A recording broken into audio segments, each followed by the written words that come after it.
The rules is suspended. Parliamentary Your Honor. inquiry, Your Honor. Your Honor, Wait lang. 1 minute, promise. 1 minute. Your Honor, before I accede to Honorable Ibay, I would just like to make a counter manifestation to the manifestation in the form of an objection by Honorable Joel Villanueva with respect to the alleged infirmity in the amendment of our internal rules, specifically with respect to the suspension of the rules. Your Honor, during the last session, they were correct that the internal rules were suspended, specifically with respect to the suspension of the rules. We amended the rules from two-thirds vote to a majority vote. According to Honorable Joel Villanueva, it's infirmed since he alleged that we need two-thirds to amend the internal rules. Your Honor, at that time po, nung inamend po natin yun, wala pong nag-question po ng quorum. At that time po nun, ang present po, Your Honor, ay more than two-thirds. Wala pong nag-second roll call at that time the quorum or the number of councilors were called a quorum or more than the majority or more than two-thirds were present, and the required majority or required two-thirds were established, Your Honor. No one questioned the two-thirds, no one questioned the majority, no one asked for a question of quorum or a second roll call. So at that time it was passed, there were more than two-thirds of the councilors present according to our rules and according to our records. And assuming arguendo, Your Honor, that the councilors, we did not reach the required two-thirds, Your Honor, there was suspension of the rules. As what happened, Your Honor, in the last session, they did not object to the suspension of the rules. So all of the rules under the internal rules, it was followed, it was legitimate, and the amendment is valid, Your Honor. Thank you. Majority Floor Leader. Councilor Yan Ibay. Your Honor, I'd just like to ask po why there is a need for the suspension of the rules po when passing the barangay budgets. Because from my understanding po, the barangay budgets po, these are passed beforehand po. So hindi po ba pwede na ilagay po natin sa agenda yung mga barangay budgets po, yung pag-a-aproba sa mga barangay budgets, imbes po na nilalagay po natin yun after po yung suspension of the rules po? Majority Floor Leader. Your Honor, pwede rin po natin ilagay sa agenda, pero kaya po natin ito ginagawa dahil po ang barangay budget, ang pagpasa ng barangay budget ay isang urgent matter. At bilang respeto at paggalang sa ating mga punong barangay na nandirito po ngayon sa taas, pumunta po sila para panoorin ang pagpasa po ng kanilang budget. Kaya ang ginagawa po natin, Ako, bawal pong pumalakpak. Sorry po. ang ginagawa po natin bilang paggalang sa kanila at pakita ng ating utang na loob at pagmamahal sa mga punong barangay ay nag-move tayo to suspend the rules under the premise na ito po ay isang urgent matter, Your Honor. Councilor Yan Ibay. But this is something na scheduled na po. So wouldn't it be more respectable for the barangays po if nilalagay po natin yun sa agenda natin imbes na nilalagay po natin yun afterwards po pag nagsususpend na po ng rules? Majority Floor Leader. Yes, Your Honor. Depende po yan kasi nagkataon po na ito pong mga barangay budget ay nabigay na po sa atin at wala na po tayong oras para ilagay po sa agenda. At muli po, nabanggit ko po na bilang paggalang po sa ating mga punong barangay na sila po ay pumunta rito at nagpakitang galang sa City Council. Kaya po natin pinapasa ang budget nila sa pagsuspindi po ng ating alituntunin. Councilor Yan Ibay. We passed these budgets after the suspension of the rules. I think it's more respectable if we actually put them in the agenda po previously because as I've said a while ago, we have received these barangay budgets beforehand, before the sessions, before the agendas are made. So I think it is more respectable for these barangays if we put them in the agenda po instead of suspending the rules and then approving the barangay budgets po. Thank you po, Your Honor. Thank you. Councilor Caloy Castañeda. Maraming salamat po, Your Honor. Your Honor, kung ako po ay isang punong barangay, talaga naman po nakakataba ng puso yung binitawang salita ni Madjo. Binibigyan ng galang yung mga punong barangay. Maraming salamat po. Pero yung pagpapahirap sa kanila, mukhang hindi yata karapat dapat eh. Gusto ko lamang po ipaalala sa inyo, Majority Floor Leader, na ang barangay budget po ay pinag-isipan na ng mga kagawad kasama po ng barangay. Una na po yun. Yung po pangalawa, inaprubahan ng kanilang congressman. Pangatlo, pina-check po yan sa Barangay Bureau. Pang-apat, pina-check po yan sa DILG. Panlima, ipinasa na rin po yan ng city budget. Ang tanong ko lamang po, Your Honor, kung mga punong barangay na nandirito kasama sa listahan ng mga barangay budget for approval at wala rito, aaprubahan niyo po ba o hindi? Majority Floor Leader.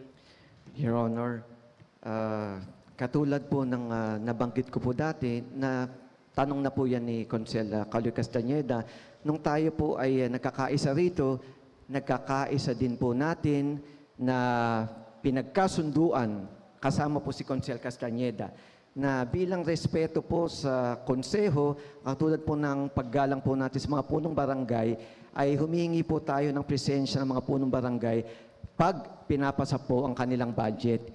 Kaya po natin ginagawa yan para mas makita po natin sila, pagpasa po ng budget, magkaroon po tayo ng isang gathering, isang picture taking, at para makapag-socialize po tayo sa ating mga punong barangay. Ayun po yung dahilan po, Your Honor. At kung sakali, kung meron pong katanungan ang mga konsihal, tamang-tama po, nandito po yung ating mga punong barangay para sagutin po ang kanilang mga katanungan. Yan pong kasunduan na yan, pinagkasunduan po ng lahat ng konsihal nung tayo po isang grupo pa lang kasama po si Consel Castañeda, Your Honor. Consel Caloy Castañeda. Maraming salamat po, Your Honor. Your Honor, paulit-ulit po akong tumatayo rito. At palagi, siguro nakukulitan na kayo sa akin, palagi ito natanong, bakit kailangan pampapuntahin ng mga punong barangay dito? Samantalang 5 departamento na ang nag-approve ng kanilang budget. Tapos, for the mere fact na absent lamang sila rito, hindi na maaprubahan. Yun lang ang rason.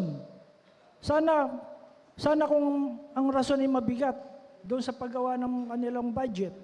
Hindi, ang rason ay dahil absent lang dito. Naging barangay chairman po ako, marami rin pong ginagawa yan sa kanilang barangay. Tapos umabsent lang dito, hindi na-aprobahan.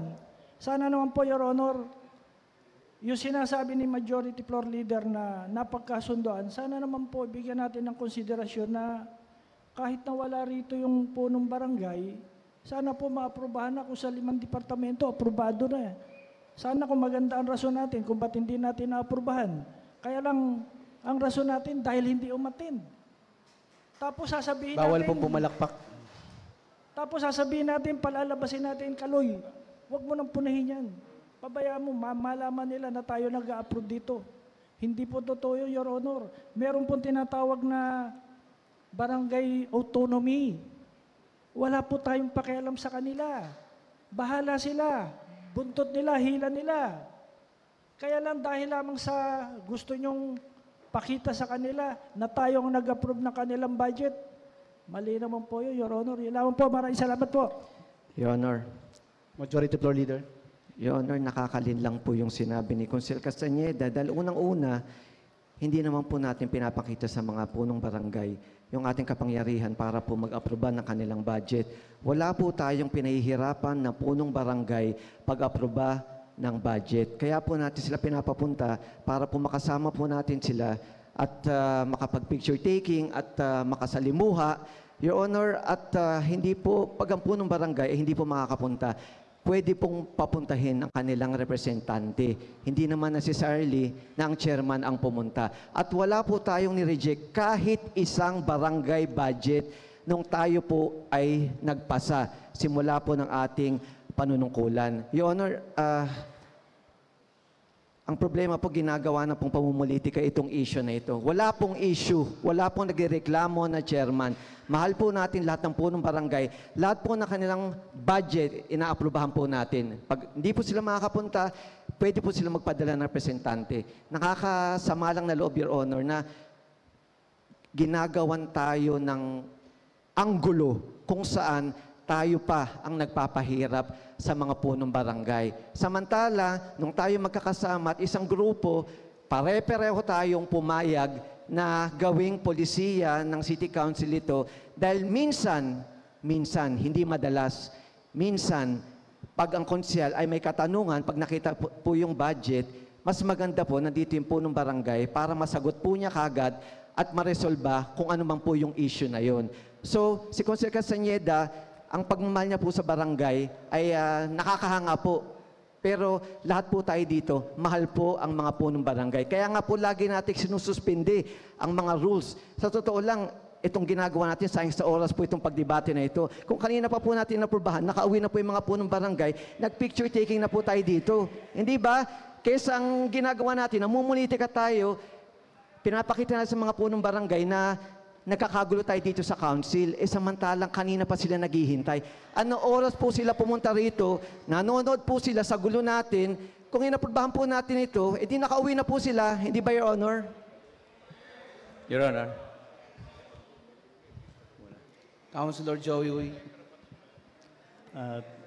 Thank you, Mr. President. Pagkatapos po, after niyo po, punta muna tayo doon sa majority naman para lahat po kayo makapagsalita. Councilor Joey Uy. Thank you, Mr. President. Alam nyo, ako, sang-ayon ako kay Consiel Galoy. Ako, produkto rin ako ng barangayan. Mahal ko lahat ng barangay official. Nung ako po'y naging konsyal noong 2004, wala naman po itong kailangan pumunta, basta pumasa po sa city budget, pasado na nga ho eh. Sa aking pong pananaw, hindi na sila dapat pumunta dito.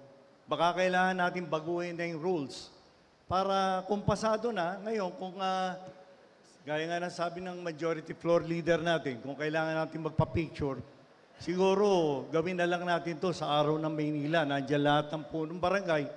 Pwede pa natin isama yung mga barangay kagawad, sekretary. Pero alam nyo, ako madalas bumababa sa barangayan.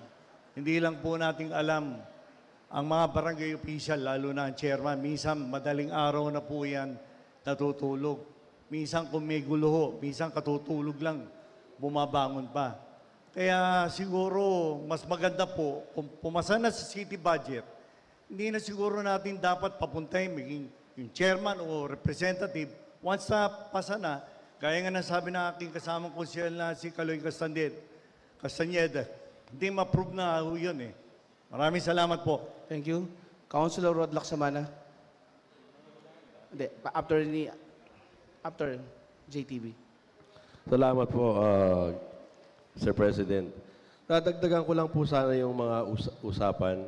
Kasi kanina po narinig ko, kay Konsehala yan, dapat daw sana naka-agenda para mas respectable ang dating sa ating mga punong barangay. Sabi naman po ng kasamahan natin si Consiel Kaloy Castañeda, parang lumalabas na tayo ang nagdi-delay.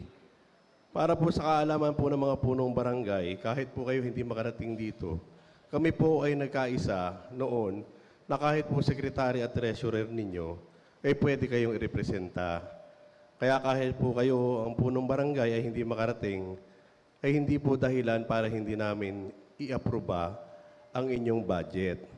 Yun lamang po, noon po masaya tayo lahat tayo nagkakaisa na yun ang gusto natin mangyari. Sa mga punong barangay po, kaya lamang naman po kayo iniimbitahan dito ay para partikular na pagbibigay galang din po sa ating mga konsehal. Kung meron po kaming katanungan, ay nais po namin kayong tanungin.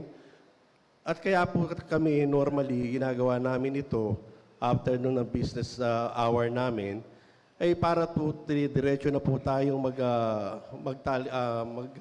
magpasa ng inyong budget. And at the same time, kapag suspended po kasi ang rules, po pwede naman kayong magpa-picture. Katunayan na kayo ay nandito at nagbibigay galang din po sa aming mga kapwa konsehal. Yun lamang po, ang intensyon lang po sa inyo, ang intensyon ko sabihin ay hindi po kami kahit kailan naghaharang o kami po ang paraan para kayo ay magkaroon ng problema sa pagpasa ng inyong budget. Kami po rito ay kaisa po ninyo. Hindi po kami haharang ng budget nyo. Kung sinasabi man po na budget na sinasabi natin na deem approved na yan at ministerial lang po ang aming pag-aksyon sa inyo, pero kailangan po yan dahil kami po ang tagagawa ng batas ng Maynila, kami po ang kami po ang gumagawa ng mga iba-iba pong patungkol pa sa pagpasa ng inyong budget. Kaya po sana sabi nga po kasi napanahon lang po tayo ng pagpapolitika, politika. Sana po pag panahon ng ganito na alam naman po natin na lahat tayo ay tumutugon sa pangangailangan ng ating mga barangay chairman, huwag na po natin silang pahirapan. At kami po, nakatayo ngayon dito sa inyo, alam ko po na nanonood kayo dyan sa taas, hindi po kami ang magiging paraan para kayo ay hindi makapagpasa ng inyong budget. Maraming salamat po. Maraming salamat. Councilor JTB Villanueva. Maraming pasalamat, Ginoong Tagapangulo. Sususugan ko lang po yung sinabi ng aking mga kasamahan kanina. Pero bago ho yun, parang laging pinalilitaw dito na ang mga pangyayari bunsod ng pamumulitika namin in particular. Tingin ko mali po yatang akusasyon yun.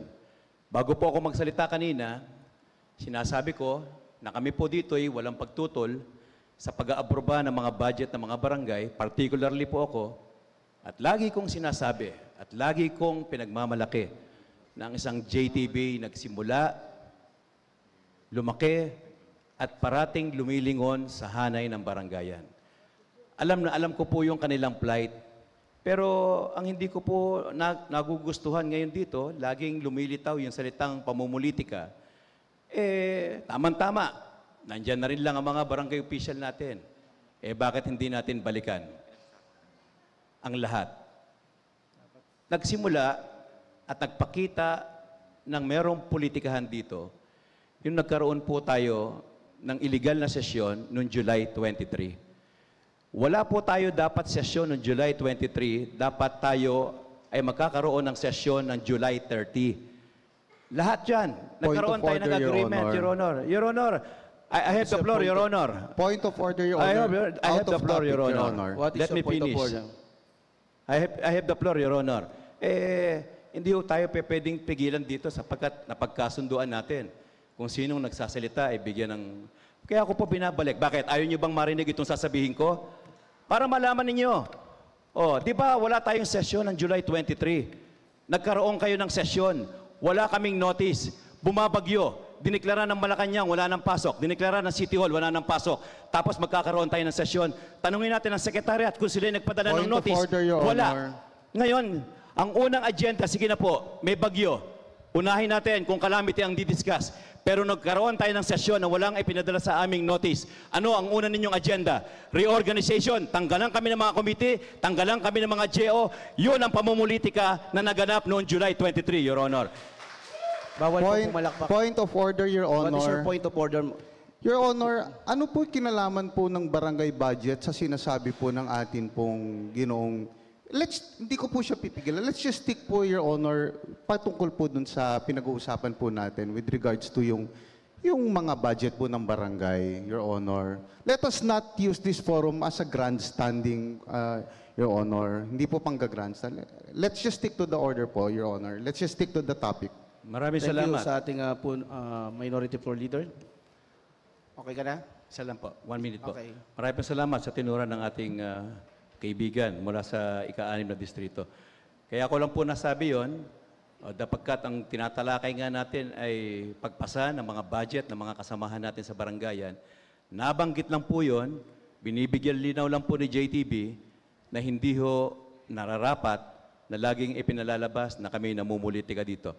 Inilahad ko lang ho kung kailan nagsimula ang pamumulitika mula noong July 23 pagkatapos na malaman na ang kaming 17 ay sumama sa Batang Maynila Isko Moreno. Maraming po salamat. Thank you. Councilor Maki Lacson.